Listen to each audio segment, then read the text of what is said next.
you recognize or possibly know Robin Gaphni, who is our program manager with Island Volunteer Caregivers. And I'm so happy to have her here today. I love getting to work with Robin, and the work that she does is really incredible.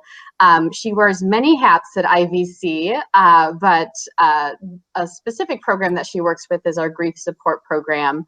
And so I'm going to have Robin go ahead and share with us about the work that she does. And also, Robin, if you don't mind, maybe sharing with everyone who's not familiar with IVC a little bit more about our agency as a whole and some of the other things that we do. Thank you. Sure. So, well, thank you. I've actually been on this forum a couple times now, once for Flowers from the Heart, one of our programs, as well as just a general overview of IVC. So, so let me start by talking about the grief programs.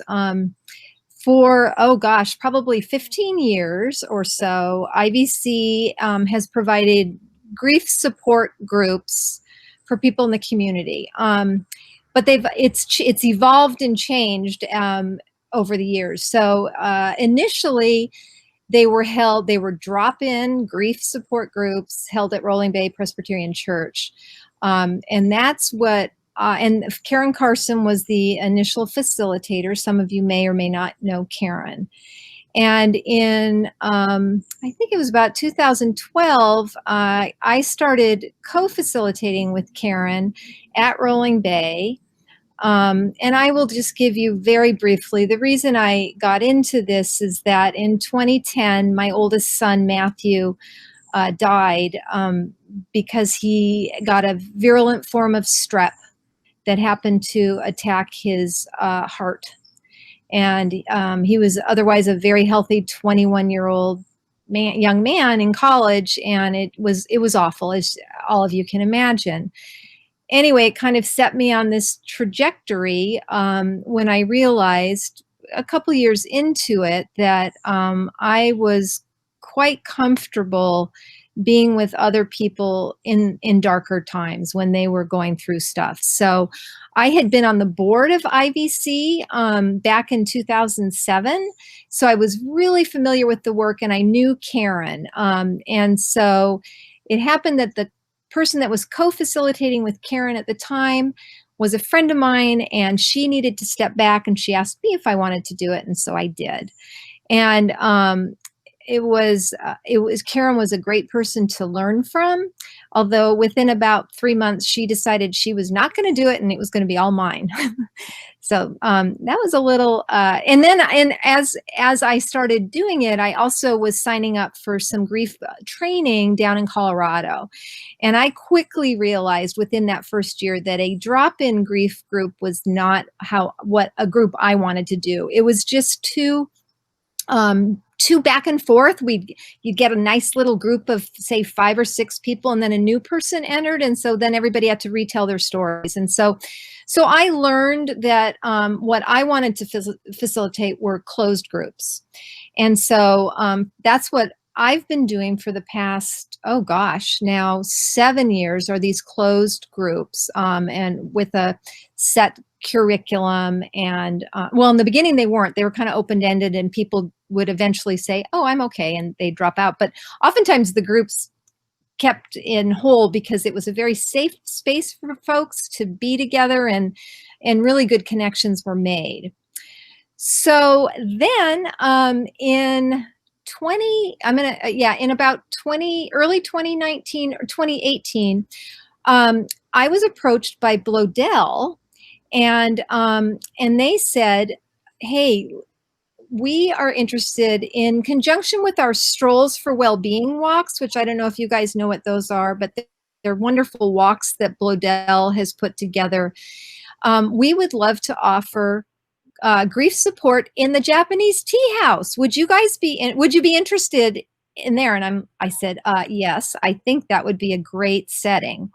So they were also in contact with Virginia Mason.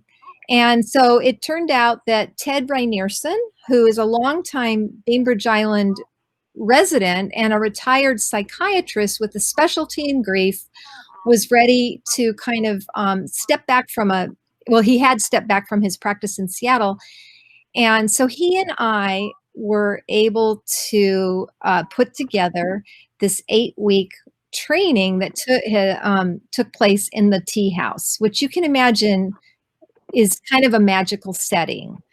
And so we ran in 2019 two different programs of 12 people each, and it was phenomenal.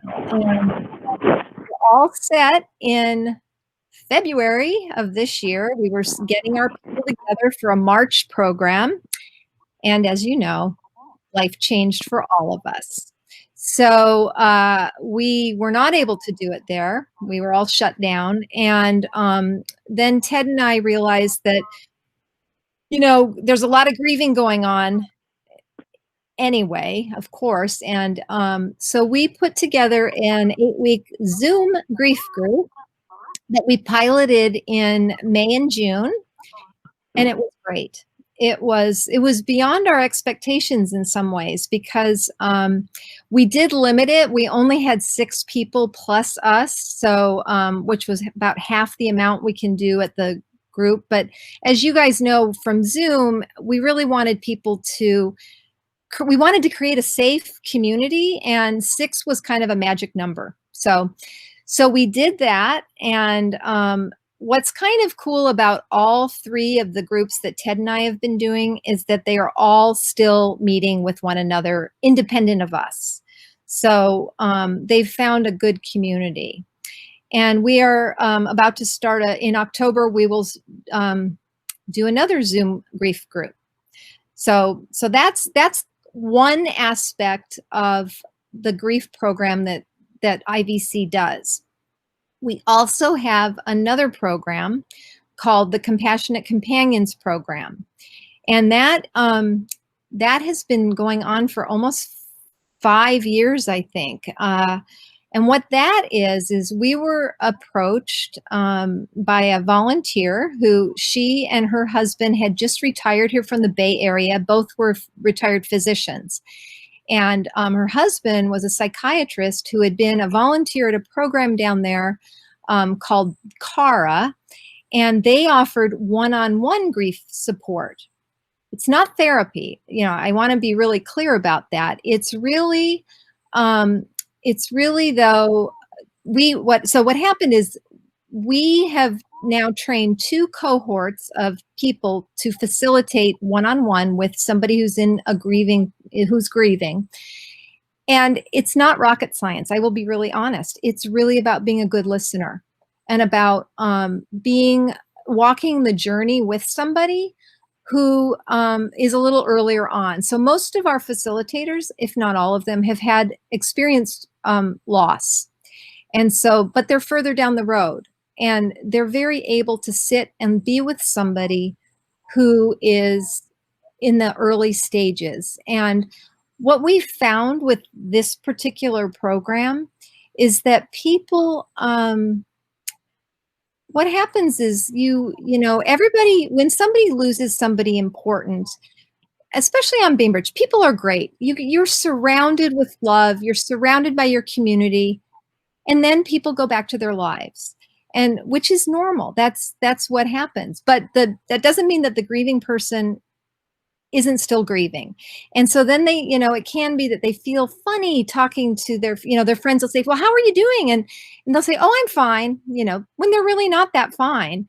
But so what the Compassionate Companions program does is it gives them somebody who they can be really honest and say, you know what, I was walking in the grocery store and I saw his favorite brand of cereal and I burst into tears. And that person in our program understands, and so they have a very safe place to take their grief and talk openly and honestly to somebody. So so that one, gosh, we've probably had 50 people that are have gone through it, and many of them are there for a year and a half. They become friends, with the person. So, and the good thing about the Compassionate Companions program is that we can start that anytime, whereas the grief support group, has a beginning and an end, and so we can't necessarily start somebody when they call, but we can almost always generate a companion for somebody who needs it at the time. So that is, in a nutshell, the grief support. And is somebody trying to ask a question, but they're muted? Oh, okay. So do you have questions, or and I'm happy to talk about IVC too, but do you have specific questions about the grief program, how it works? And I do want to acknowledge one thing, and that is that the pandemic, of course, has made this all even more complicated. And all of us are grieving a life that we had 6 months ago that's quite different.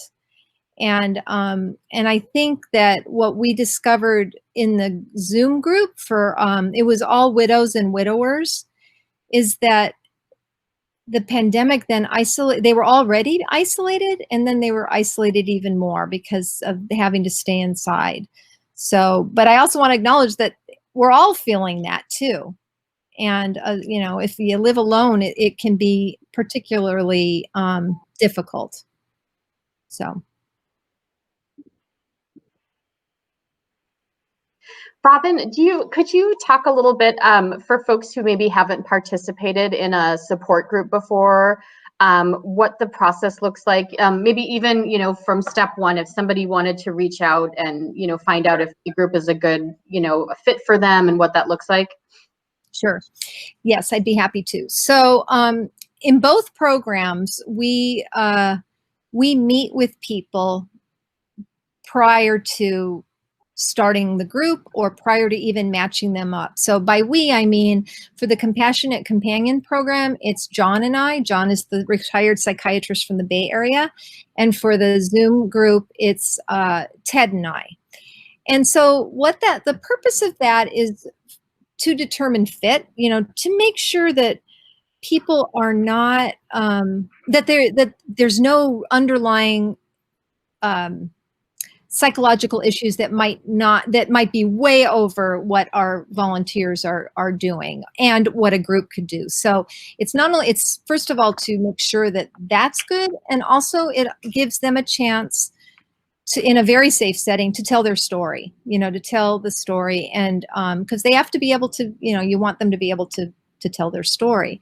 And so once we've determined that the fit is good, with the Compassionate Companions program, then John and I, we try and match people with similar losses. So if we have a widow, and we have a widow who's a facilitator, or it doesn't always work that way, but that's what we try. Or if we have somebody who, even if they have similar interests, so that gets matched up, and then they would, well, in the past, they would then go to usually a walk somewhere, or maybe to a coffee shop, or someplace safe that they can feel that for that initial meeting. Now it's different, of course. Now it's a phone call or a Zoom call. Although we've had some people have been able to meet outside during the nice weather. And for the group, we determine, are they going to be a good group member? What does that mean? Well, it means, are they not going to monopolize the conversation? And are they going to participate? Will they be okay telling their story? Is the timing right?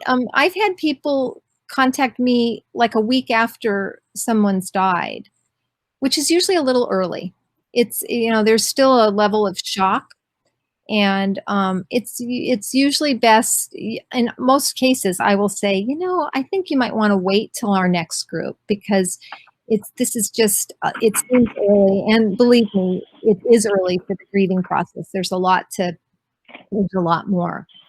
So then with the groups that Ted and I have been leading, it's very set. We have 8 weeks. There is a curriculum, but and we help move people through so that by the end, they come out feeling better than they did in the beginning.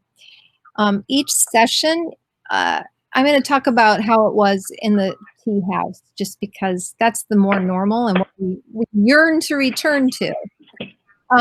Each session begins with people lighting a candle for their loved one. And it helps bring the loved ones into the room. so that, because that's why they're there. They're there because they've lost somebody very important to them. And we believe strongly that you want to continue talking about that person. You don't, it's an important part of the grieving process.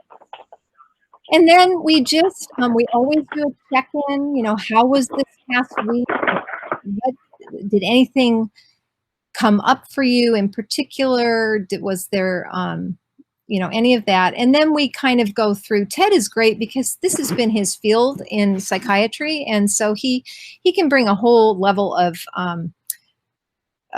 kind of education to it about grief. And there's a lot of misconceptions about grief out there that we like to get off the table right away, like that you're going to be going through these 5 stages that you're going to get through and then you're done. And that isn't the way it is. And I think people are relieved to hear that, because oftentimes they feel like they're stuck, or they thought they had done that anger thing and now they're back to the anger, Bless Elizabeth Kubler-Ross. She did a lot of great things, and people misinterpreted this part of it for grief.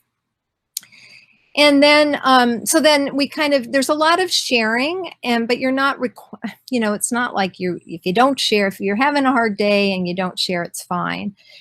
And obviously, if anybody's participated in any kind of group, the hardest group is the first group, because you're coming into a room of strangers. But I will say, in the years that I've been doing this, by the end of that first session, if you've done it well and you've held the space and people feel safe, they walk out feeling like they've made connections with others. And then each week we build upon that as we go through and do it. And one of the big, sorry, shoot, that's my phone. One of the things that we do that's part of this, that's quite different from what I did, but I really love, is we have these commemorations in the middle. They're usually the 4th, 5th, and 6th session. And the person comes and they do a presentation, a 20-minute presentation about their loved one.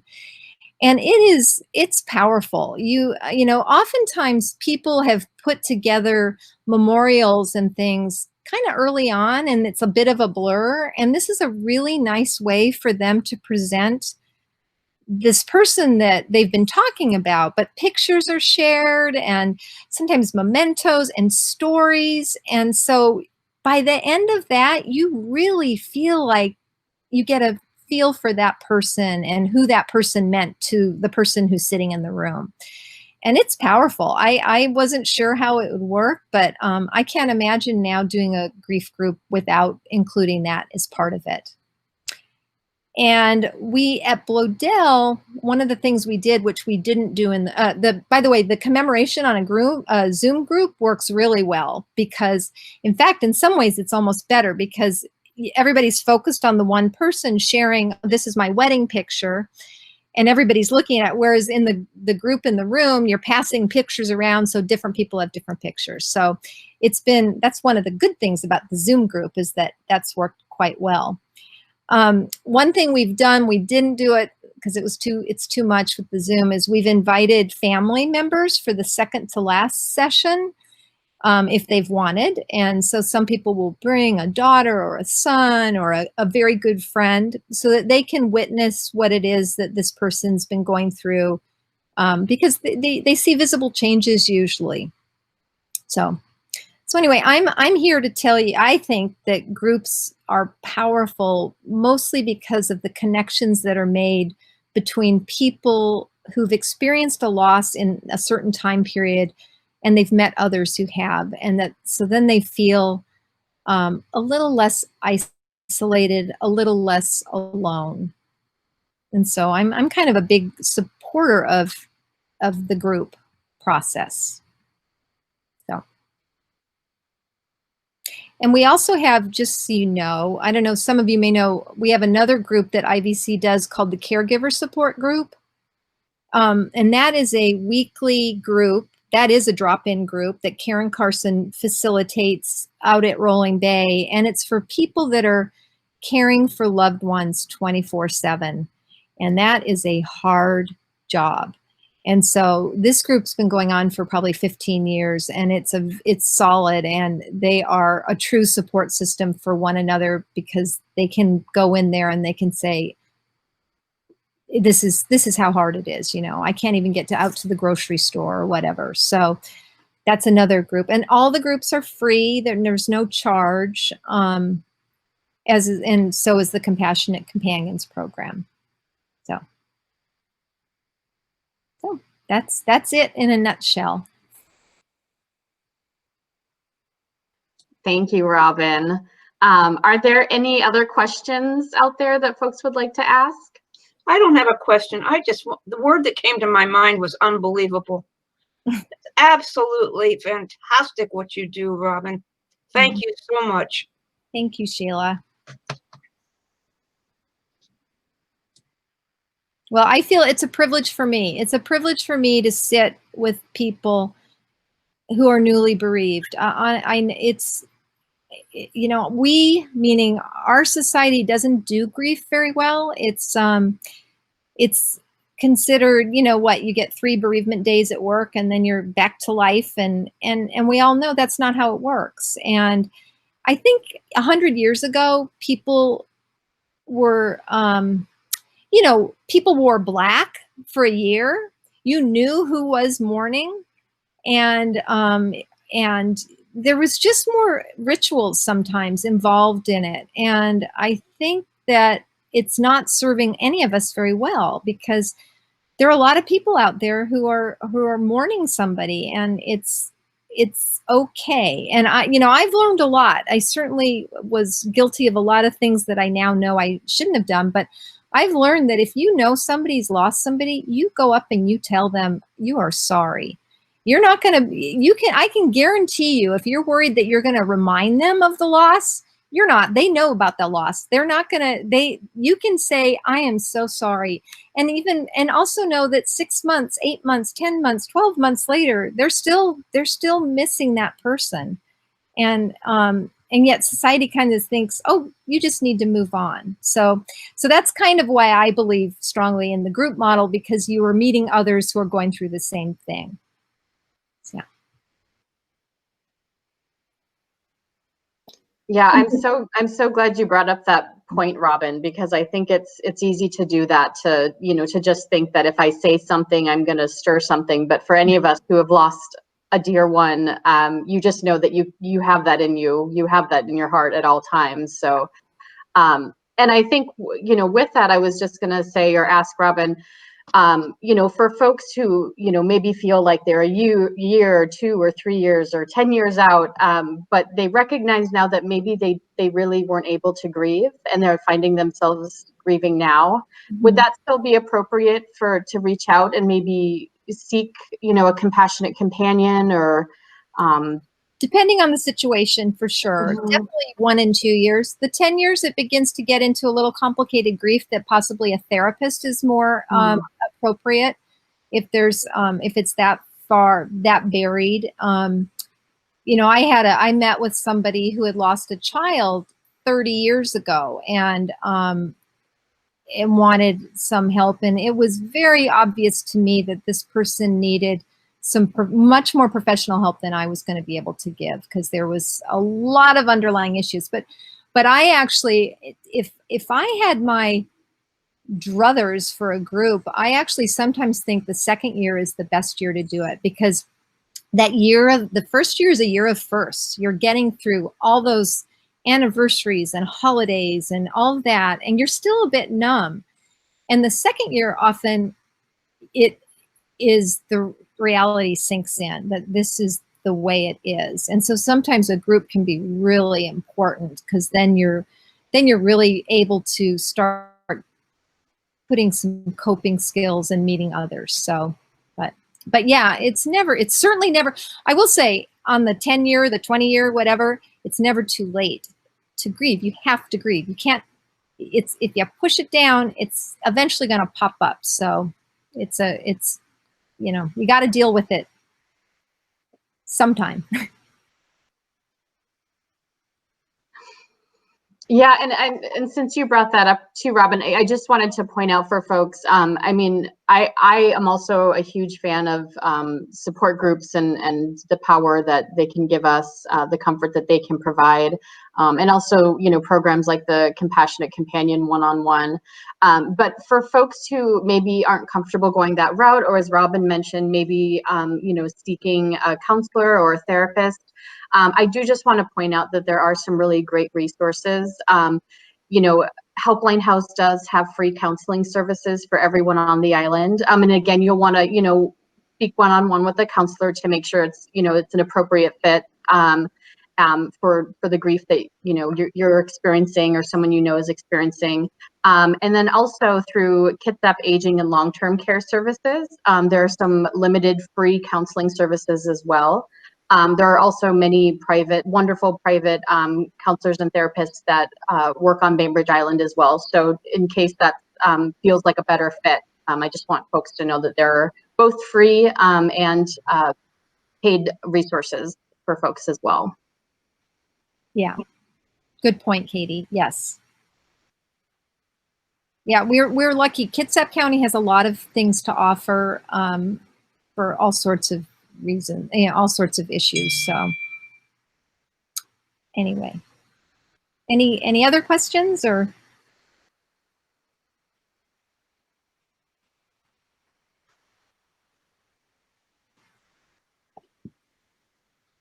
Robin, Okay. you covered everything beautifully, and Thank you. I just want to thank you. What an invaluable service for you know, helping people get through this super tough time in their life. So Yeah, really appreciate you guys. Thank yeah. I love IVC. Yeah, it's a wonderful organization. You know, right? I'm with you, Karen. I think the thing, Robin, is that I think there's a lot of things that you folks at IVC offer that we don't know about. Mm-hmm. I perhaps it might be well as director come on and talk about those. You know, list them, have maybe PowerPoint or whatever they are of all the different things. I know we'd be here for 2 hours, but but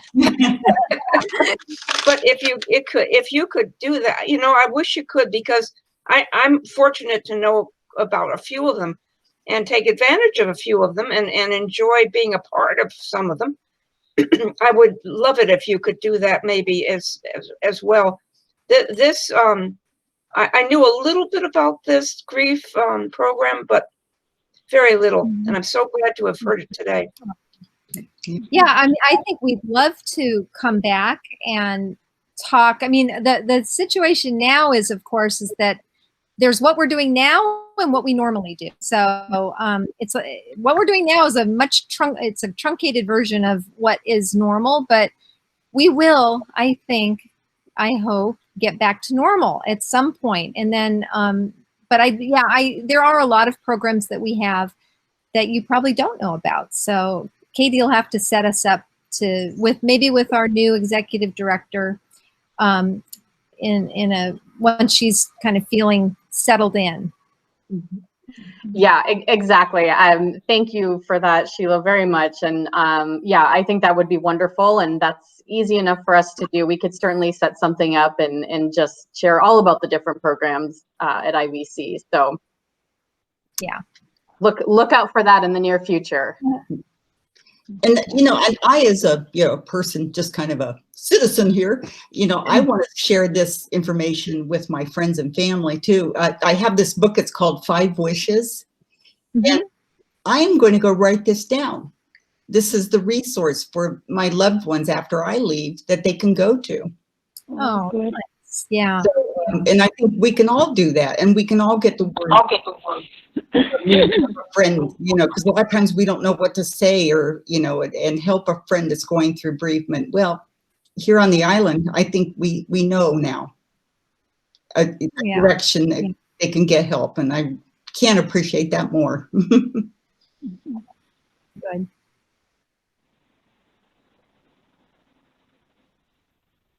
So feel free to reach out to IVC. We have our website. I know we're listed on the Bainbridge Island Senior Center site as well. We're 842-4441. Again, feel free to reach out to us. And again, thank you everyone for being here.